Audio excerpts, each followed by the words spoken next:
Okay, this is the gears, pulley drives, and sprockets video. Uh, Gears, pulleys, and sprockets. These are also called powertrains. Basically, it's allows us to take rotational motion and transfer that motion to other things that rotate. Um, but we can change the speed at which things rotate, the directions that they rotate, and the amount of torque. Which it's easy to get torque and force confused. Technically, they're not the same thing, but I generally, when I think of a strong torque, I think of a strong force. But a torque is kind of like a moment. It's a force in a distance that turns. So gears in a gear train, we use this to transmit rotational motion and torque through things that have interlocking teeth, which is different than like a chain and a sprocket. Um, we can make a train of gears or a gear train when we've got more than one set of gears together.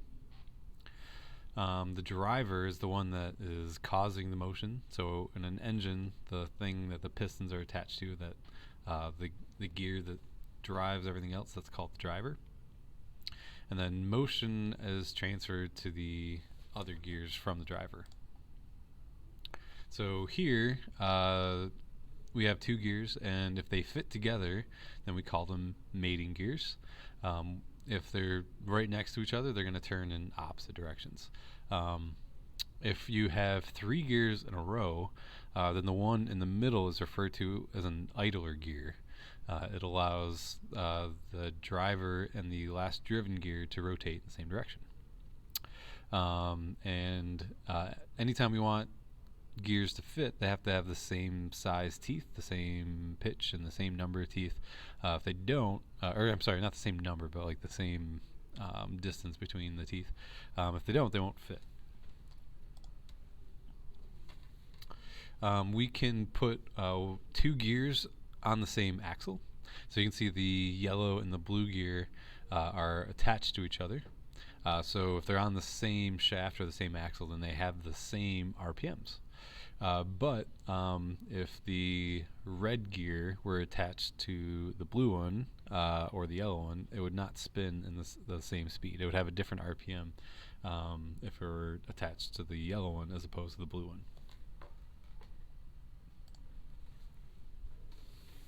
So these are some variables that we're going to be using a lot. N is going to be the number of teeth, so we can just count the number of teeth on our gears. For our Vex gears, it's easy just to look them up. I suggest getting to know the number of teeth on the different size gears. Or we could take the diameter. This one involves some error because we're going to be using some kind of an instrument to measure it. So this one is possibly a less accurate way than using the number of teeth. The angular velocity, we've got this weird looking W symbol, which stands for angular velocity, or basically how fast or the speed at which it turns. And then tau, or this weird looking T, is torque. And that's not force, but basically it's how hard, or what's the moment on the gear, how much is it turning. So in our two gears that we have here, this is 12 teeth. It has the blue one has a diameter of 4. It's going to spin with an RPM of 20 RPMs, and it has a torque of 80 foot-pounds. The red one has 6 teeth. It has a diameter of 2 inches, rotates 40 times per minute, and has a torque of 40 foot-pounds. So using that, we can figure out other things. So this looks like a big, scary equation. It is not one big, scary equation. It is actually 4 equations. But since they all do the same thing, we can combine them if we want to. But you can think of these things as separate things. So GR stands for gear ratio. So if I wanted to figure out the gear ratio, which is basically the same thing as mechanical advantage, we've been solving mechanical advantages for simple machines, so this is basically the same thing. So if I wanted to figure out the gear ratio between these two gears, I could count the number of teeth of the driver versus the output. I could find the diameters of the two. I could find the angular velocity or the speed at which they're spinning, or I could look at their torque. We do not have to do all of these at the same time. So we're going to, most of the time, we're just going to pick one set of these. So we'll do the number of teeth, or we'll just do the diameters. We're not going to do everything. So this is all of the data from the previous slide filled in. So the gear ratio is the number of teeth of the one out versus the one in. So in this case, they're saying that this is the driver and this is the one being driven. This is the diameter of the blue one and the diameter of the red one. The rotations per minute of each, and then the torques for each. And they're showing you that the units cancel out because it's just like mechanical advantage. Our gear ratio is unitless. There are no units. So in all of these cases, 12 divided by 6, 4 divided by 2, all of them, it's 2 to 1. So the gear ratio is 2 to 1, meaning that the red one's going to have to spin twice as much as the blue one. Or it's got half the diameter, it's got half the number of teeth, and so on. So here's a gear train. So we're going to figure out gear ratios between A and B. So the gear ratio is the number of teeth in versus the number of teeth out. So we're going to start with, oops, clicked too far. The one that we start with is here. So this is our drive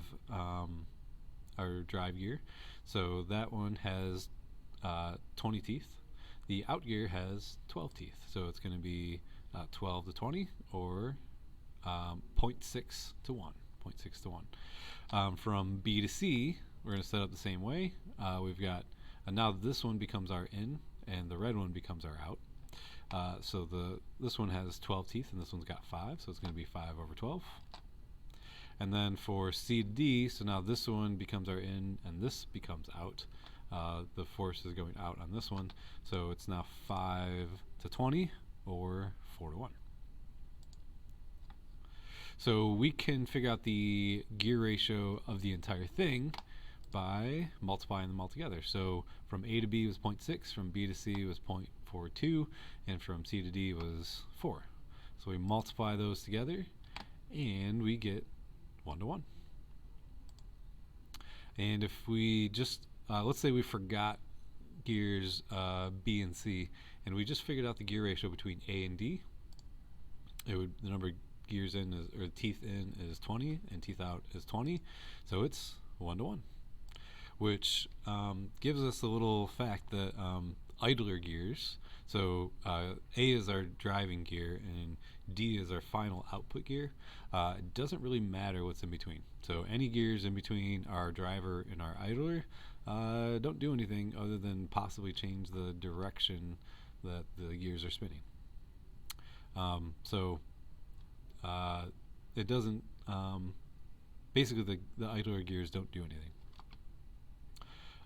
So here for gear ratios of compound machines, so for mechanical advantage, if we have a bunch of simple machines in a row, we multiply them together to find the total mechanical advantage.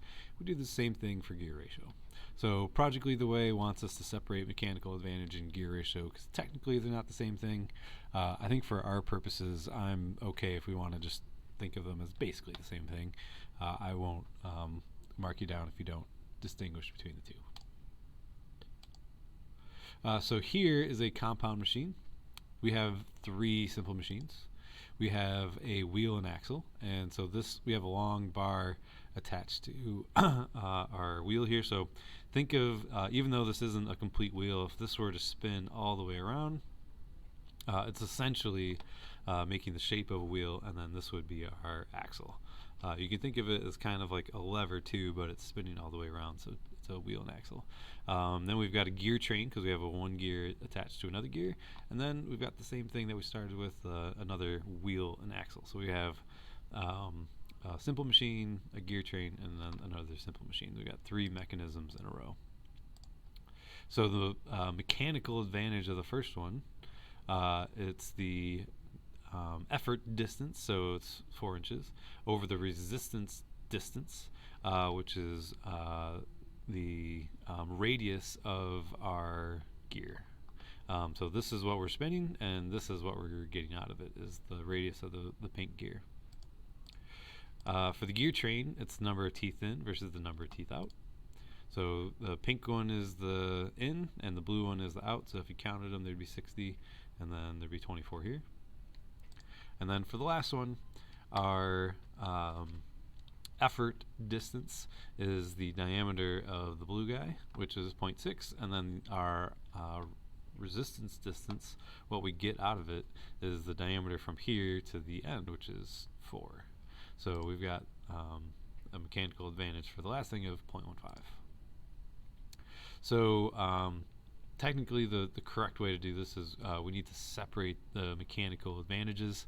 So we've got 2.67 for our first wheel and axle and 0.15 for our second wheel and axle. So the total mechanical advantage of our machine is 0.4.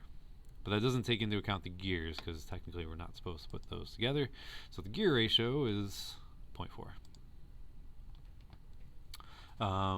On to the next thing. So now we've got a more compound gear train. So we put all these together. The green one is our driver. You can see that it's driving the yellow one, but the yellow one is the same RPMs as the blue one.